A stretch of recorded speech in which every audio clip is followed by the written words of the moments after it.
Hello and welcome to Tech Deals Game Performance Review World of Tanks. We're playing World of Tanks today on the Acer Aspire E15 15.6-inch laptop computer. This is the $350 model that I have previously reviewed before. Link in the video description below to the full playlist of videos I've done on this computer. Unboxing and overview, first boot and setup, Windows performance review, RAM upgrade, and multiple game videos, all linked down below. Go check it out because for $350, it's a great deal. This computer has an Intel Core i3-7100u. This is the brand new 7th generation chip from Intel just released last month. 2 cores, 4 threads, 2.4 gigahertz. This is an excellent processor. We have 12 gigabytes of RAM in this computer. It has been upgraded as shown in the video description below. By default, the computer comes with 4 gigabytes, which is enough for basic use but not enough for gaming and multitasking, so it's been upgraded. You have the option to go to either 8 or 12, again both explained in the video below. The graphics chip on this laptop is the Intel HD 620 graphics chip. It is the integrated graphics included on the i3-7100. Now, it is an integrated entry-level graphics chip. It's not a high-end gaming performance chip, but it will still play a number of games and handle all your other Windows needs, such as playing videos and, of course, running Windows. This graphics chip is not designed for high-end gaming, so if you want to play Battlefield 1, Grand Theft Auto 5, this is not the laptop for you. However, League of Legends, Rocket League, World of Tanks, take a look at what we're doing here. It plays pretty well, even with all these trees and foliage, as you can see. It works well enough for what it's intended for, especially at the $350 price point. We are playing World of Tanks today at 1080p Full HD resolution.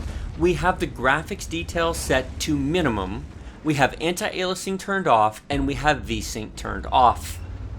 I did try playing with the detail on low, which is 1 notch above minimum. I will show you a short piece of that gameplay later in this video, and I will show you the Fraps results from the minimum and the low runs at the end of this video. Now, Fraps was used to record the minimum, maximum, and average frame performance that you will see in this video. It was not, however, used to record the video that you're watching.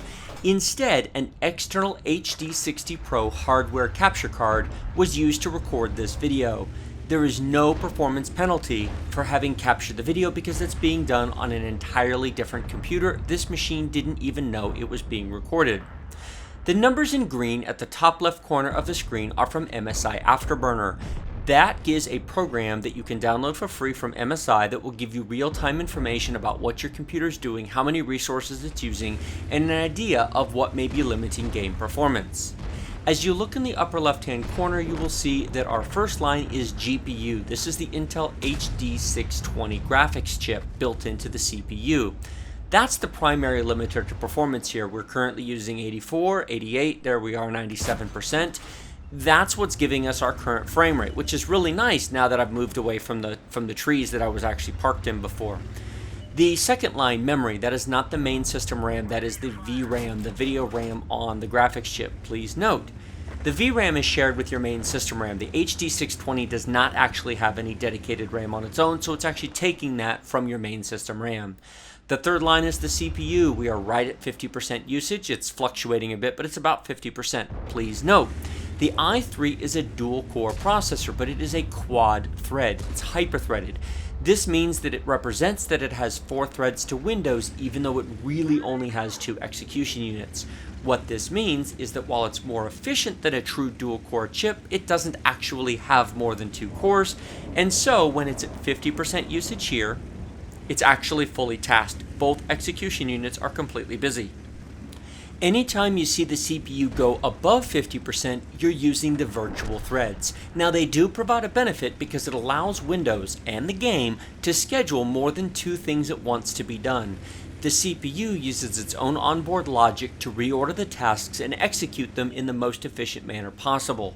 It also allows the CPU to know what's coming up and allows it to prefetch information and organize information in the various levels of cache in a more efficient manner.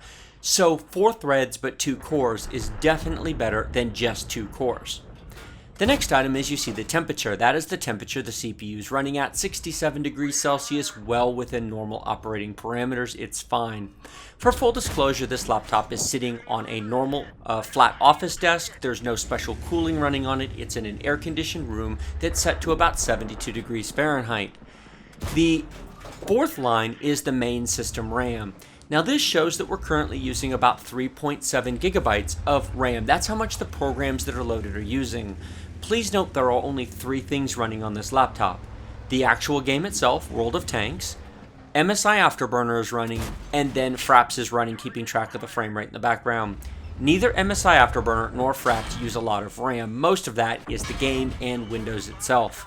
Now you may look at that number and think, great, this computer comes with 4 gigabytes, I don't need to upgrade the RAM.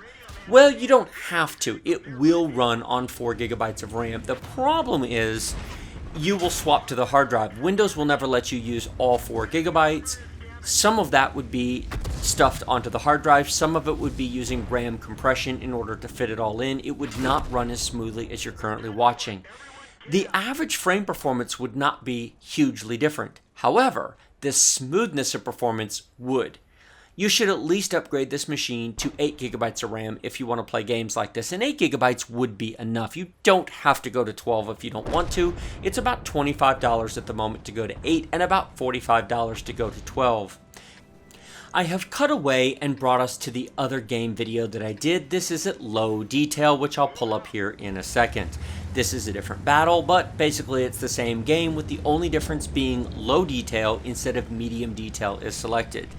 Now, it's worth noting that the average frame rate here is actually pretty good, but part of the reason for that is because we're in a different area. In the previous video, you could see there we were at low. In the previous video, I spent a decent amount of time in the town with trees fallen over, stuck with foliage right up to the camera, and that really reduces the performance. Take a look at the average frame rate in real time at the upper left-hand corner of the screen. We're at 87, 89 frames per second.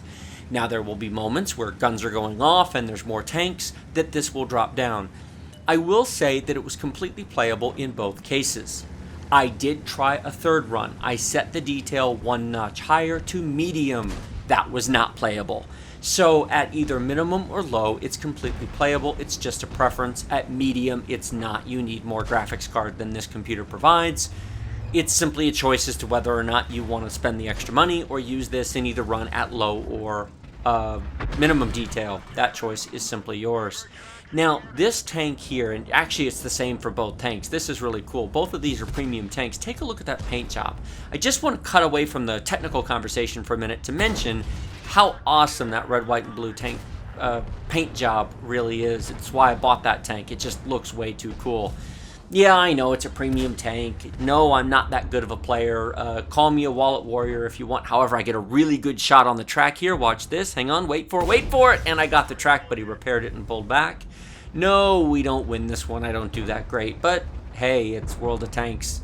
The nice thing is it's accessible. Anybody can jump in if you want to play and have a good time. Speaking of playing and having a good time, if you want to know what to buy to be able to run this at higher detail settings, the bigger brother to the E15 laptop is also an E15 laptop. In fact, they're exactly identical. The difference is whether or not it's using the integrated graphics or it has a dedicated graphics chip. I've previously reviewed it. It's $150 more. It's about $500. It has an i5 instead of an i3 processor, so the turbo boost clock speed is up to 2.8. But what really matters is that it has an NVIDIA GeForce GT 940MX dedicated graphics card. It's not a great graphics card as dedicated graphics cards go. It has its limitations. Hey, that was a nice hit there.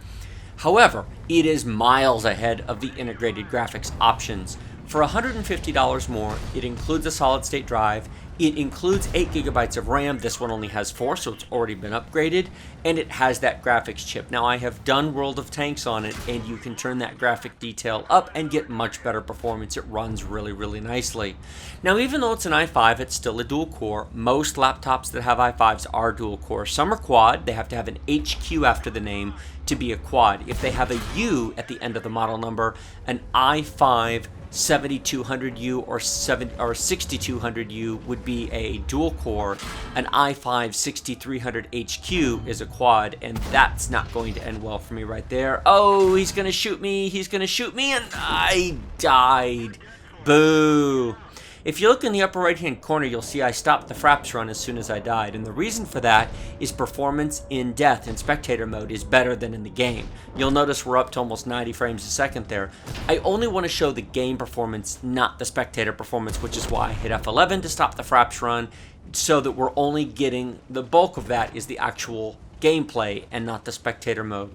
Now I'm going to trim this now, even though the battle continued for a few more minutes. Let's go take a look at the results. And here we are at the results. At low detail, the most recent one I just showed you, we had an average of 64 frames per second, a minimum of 38, and a max of 107.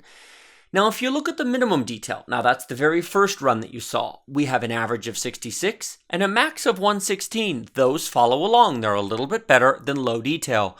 Why is the minimum 15?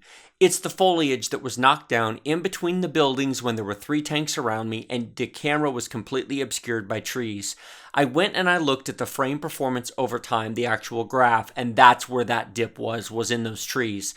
Outside of that, and if you watch the video back, you can see it, the performance was bad in that one section, but the rest of the playtime, it was fine. It probably would have been a minimum of 40 to 42 had that not been in there. However, I report what I get. I don't change the numbers, and so what you see is what I got. That's what the numbers are. Either way, the game is completely and totally playable on either minimum or low detail 90+% of the time. In fact, both runs were over 60 frames per second more than half the time. It was great performance overall. For a $350 laptop computer, what more do you want? Like this video if you like it. Don't if you don't. Remember to subscribe to my channel with the big huge red button right below this video. Questions and comments go in the comment section below. And as always, check out my video description. Links to buy this laptop on Amazon where it's a really good deal. Links to my full list of videos on this computer. And a link to my video review of the big brother of this computer with the dedicated GeForce graphics card. $150 more. Gets you much better game performance. Check it out. It's down below. Thank you very much for watching. I'll see you next time.